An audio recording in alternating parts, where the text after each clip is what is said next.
Hello. A new book takes a deep dive into the impact of racial change in Penn Hills and four other suburban communities in the U.S. The author, a former resident, and current resident are here. And you probably know that the first EMS ambulances started right here in Pittsburgh in the Hill District. Well, a huge celebration is planned to coincide with National EMT Week. The organizer and one of the original EMTs are here to tell us all about it. Plus, we usually learn about history with our eyes, but there's a new exhibit opening soon that will teach us about a piece of Pittsburgh history through sound. It's the newest Sound Walk installation. So pull up a chair and meet us at the corner. Intersection starts right now.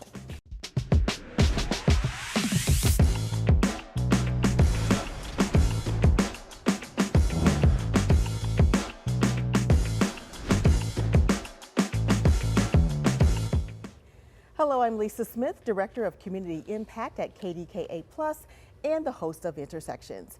Well, if you love books, the third annual Greater Pittsburgh Festival of Books is coming up on May 10th at the Pittsburgh Theological Seminary. You can meet authors, poets, attend workshops, discover book clubs, book signings, kids activities, food, everything. They have it all. Well, we have several of the participants with us today. Benjamin Harold is a Penn Hills native. He's a journalist and author, and he has written a book called Disillusioned. He is here to talk about his book along with Bethany Smith, who lives in Penn Hills and is featured in the book. And also she wrote the epilogue. And Damon Young is also an author of What Doesn't Kill You Makes You Blacker. He also lived in Penn Hills and will moderate a discussion with Benjamin during the book festival. So welcome all of you to Intersections. And we have Benjamin with us behind us. And so, Benjamin, tell us a little bit about this book. Kind of what is it about and why did you want to write it? Yeah, I've been an education journalist for about 15 years, and most of my career I really spent focused on urban areas and rural areas. It felt like those were the places where we'd really find the roots of the troubles, this kind of gap between America's promise and its realities. And so I was very focused on that for a long time. But it was about 20 years after I left Penn Hills, so around 2015, when all of these headlines started coming out of the community that I had left behind. So all of a sudden, this 3,500 student school system that had once served families like mine, I'm white and my family's white, and it had served us very well in the 70s, 80s, and early 90s. But now all of a sudden that same system was $172 million in debt. They were furloughing teachers, slashing programs and services, property taxes going up, property values stagnating. And so you could really see that suburban dream eroding in real time and realize very quickly both that there was, kind of a dramatic demographic shift that overlaid that. The Penn Hills public schools, when I graduated in 1994, were 72% white. They're now about 2/3 black. And also that those two things are connected. All of those opportunities and benefits and grace that my family and I received in Penn Hills were made possible by pushing the true cost off into the future for later generations to actually pay for. And so it was that realization that really sparked the project. And I wanted first to know what happened in Penn Hills and how we got in this situation, and then also to see if it was a similar dynamic in other parts of the country, and ended up traveling to 4 other suburban communities and finding a very similar pattern. Wow, okay. And so those other areas were Evanston, Illinois, Gwinnett County, Georgia, Compton, California, and Lucas, Texas, which is right outside the Dallas area. So we have Bethany with us, and you and Bethany met. Actually, Bethany lives on your own street. So Bethany, tell me about, what happened when you got this knock on the door and it was Benjamin. When he knocked on the door, he introduced himself, told me he was a journalist, and told me why he was in the area and that he was looking for a black family and wanted to know a little more about our experience in Penn Hills. Yeah, and this kind of went on. You agreed to help him with the book. Yes. So what was your experience, or what has been your experience living in Penn Hills? Well, actually, my experience has been It's been good. It works for myself and my family. It's been pretty good. I was aware of some of the problems. I witnessed our water and sewage bills. I did witness the taxes rising, but other than that, in my bubble, in my world, we're okay. Yeah, yeah. And so, Damon, I want to bring you in too because you also have lived in Penn Hills. You actually graduated from Penn Hills High School. What was the experience like for you?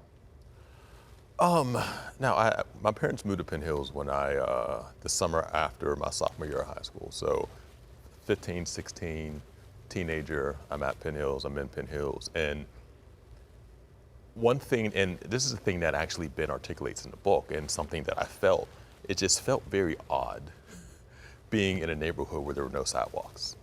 And again, I came from the city. I was used to riding the bus everywhere. My parents didn't have a car, and that was just what you did. And I moved, 3 miles away, which isn't that far, and you're in an environment, you're in a neighborhood where riding a bus is taboo, where walking from block to block is almost not just reckless, but dangerous because you have to walk in the street. Right. And so this was something that, again, as a kid, I noticed, and I wasn't really able to put a voice to or really articulate.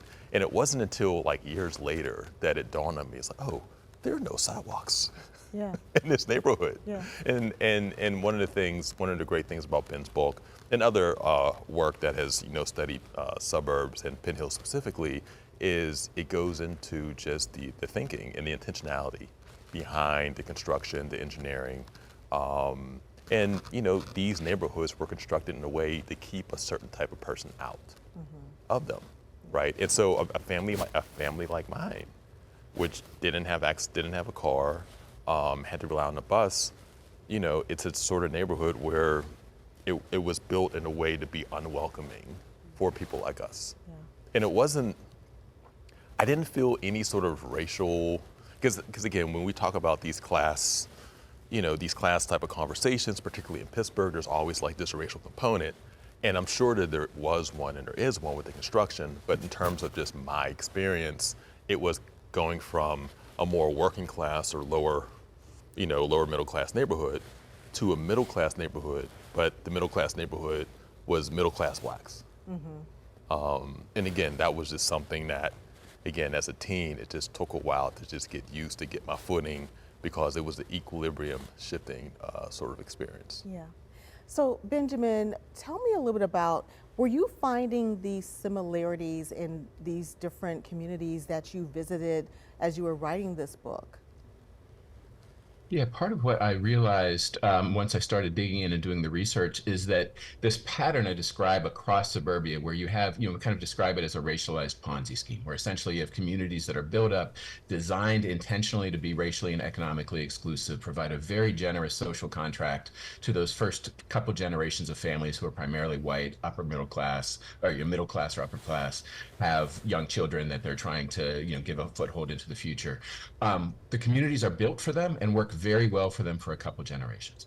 But then as things start to age, as the bills start coming due, as you need to start repairing all of that infrastructure all at once, instead of staying and fixing and investing and repairing and kind of continuing that social contract for a new generation, what we've seen again and again is that the families of means, and often white families and the most affluent families, leave and restart the cycle somewhere new. And that's certainly the case with me and my family.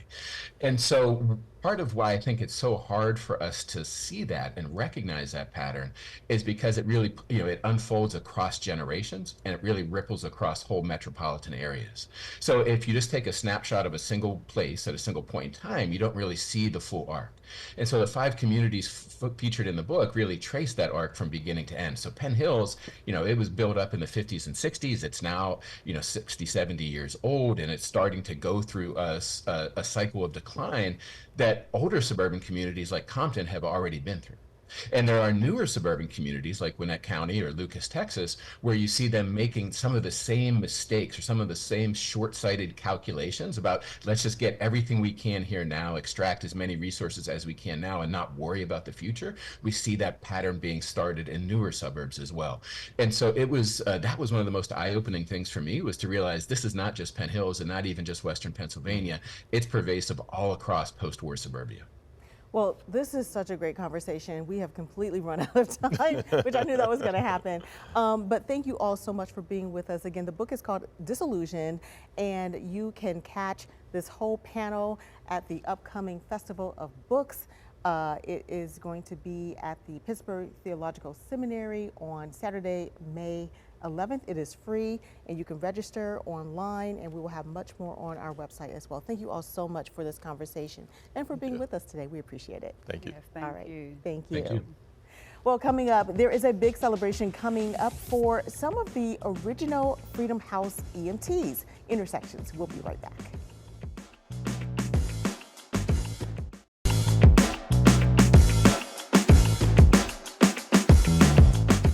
Well, the history of emergency medical services around the world all ties right back to Pittsburgh's Hill District.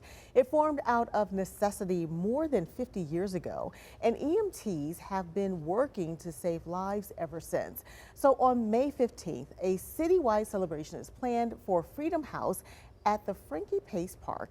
Dr. Kimberly Ellis is the organizer and executive director of the Historic Hill Institute. She is joining us here today along with John Moon, a retired Pittsburgh EMS assistant chief who worked with the Freedom House ambulance service back in the 70s. Welcome both of you to Intersections. Thank you. Thank you so much for coming. Yeah. So Dr. Ellis, tell us a little bit about this celebration. Why are we having a celebration? I mean, we have a reason, right? But, you know, how did the celebration come about? Well, this is really exciting because Freedom House has been recognized recently over the years, maybe starting about 10 years ago with, you know, a suggestion here, a documentary there.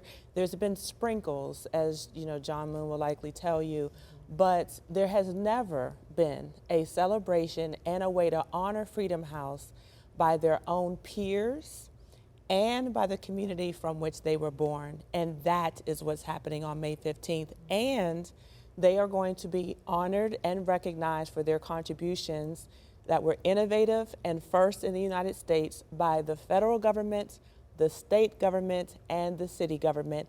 And all of that is happening on May 15th. And one of the reasons why is because NASEMSO, the National Association for EMS State Officials, is having their conference right here in Pittsburgh. So we're in collaboration with NASEMSO. They're going to honor Freedom House with their peers. And that's really, really important. And then we're going to transfer right over to the park and honor Freedom House with the rest of the city. So we're really looking forward to that. We start at 3 o'clock, and everybody can RSVP at freedomhousecelebration.eventbrite.com. Yeah, so it sounds like a great event. So Chief Moon, when you hear that there's going to be a celebration like this, what does that mean to you? Well, it's very exciting, number one. And number two, which is probably more important to me, is it allows the fulfillment of my heart to come to fruition, because it's my goal, and I'm on this mission right now to make sure that this part of history that's been dormant for well over 50 plus years is brought back into the forefront where it belongs. Yeah. Why do people not know or not know enough about Freedom House and what Freedom House did? Well, it's a combination of things. First and foremost, Freedom House was in operation from 1967 to 1975, and it was consumed by Pittsburgh Emergency Medical Services. The unfortunate thing about that is we had entered into an agreement with the city of Pittsburgh that they would take the personnel and the equipment, and there wouldn't be any additional training or anything to that nature. But unfortunately, that agreement was not upheld, and we all, including myself, was subjected to additional training, different shift changes, and unfortunately, it was a way to eliminate as many of Freedom House's employees as humanly possible, and it was very, very successful. As we see it today, I look at it as if a systematic way of eliminating that part of history. So when people say, I've never heard of you, or why haven't I heard of you, I'm saddened by the fact that you're not, but I understand the reasons why, because it was a systematic elimination process that if you get rid of the history makers, you simply get rid of that history that they made. So the reason being, people haven't heard about Freedom House. Yeah, so Dr. Ellis, this is a restoration of Yes. the history of Freedom House. One more time, place, time, date. So we are the Historic Hill Institute. We're producing this event in collaboration with, obviously, Mr. Moon, NSEMSO, the August Wilson House. We are launching an exhibit actually this weekend for the August Wilson birthday block party, so people can come and see that. The exhibit is called The Freedom House Legacy, the first modern ambulance service, and why we call 911. That's very important. And number two, at 3 o'clock at Frankie Pace Park, which is at 901 Center Avenue. That is when our celebration will be, May 15th.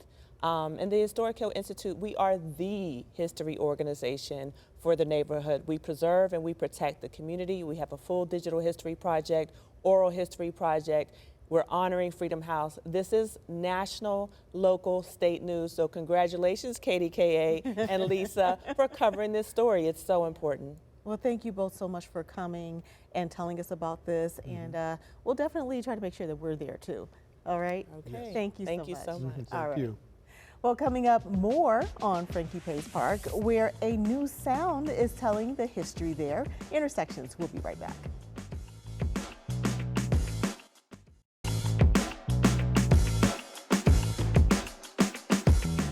Well, there are many ways to learn history. Reading is one way, watching movies or documentaries are another, and visiting museums. But have you ever experienced a sound walk?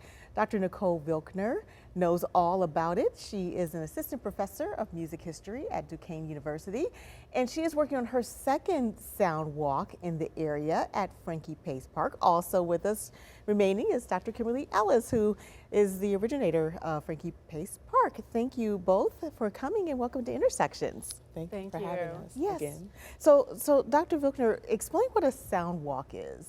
Sure. So sound walks have been around since the 1970s. Some of them have been meditative, some of them have been audio tours. Our sound walk is somewhere between educational and historical.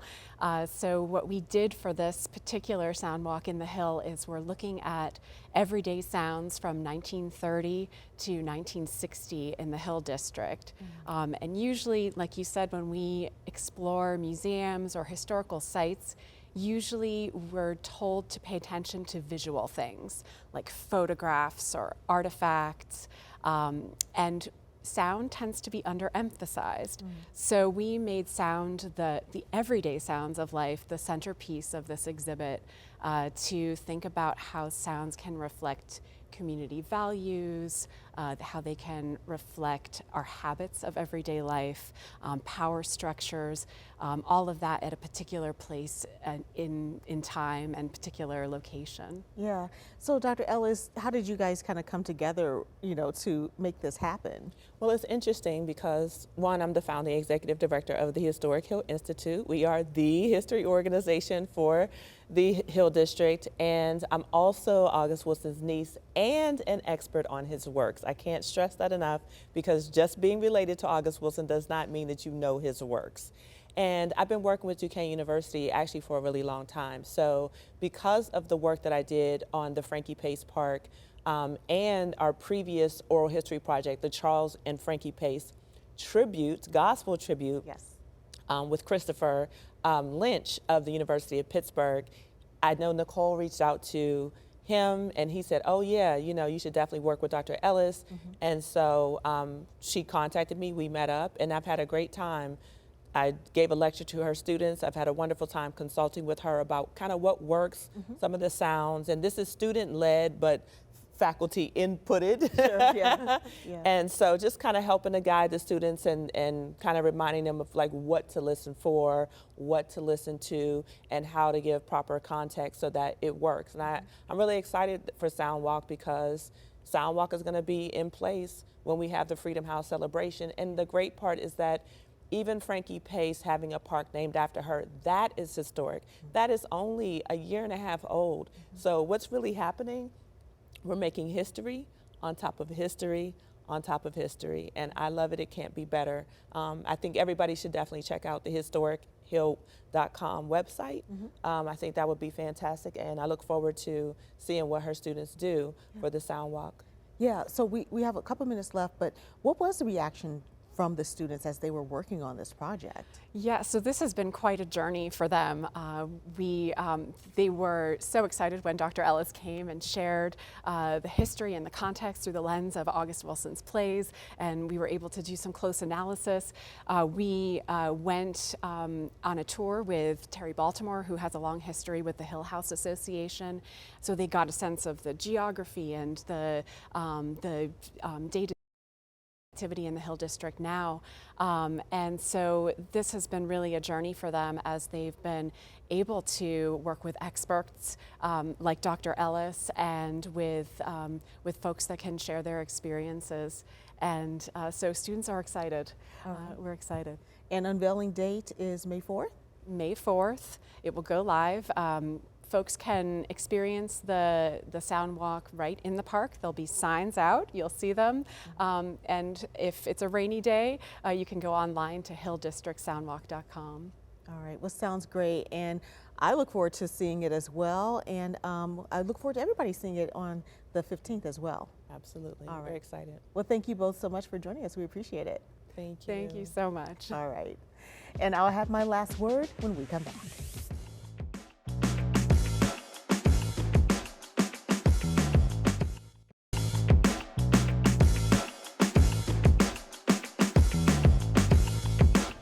Sound. Did you hear that?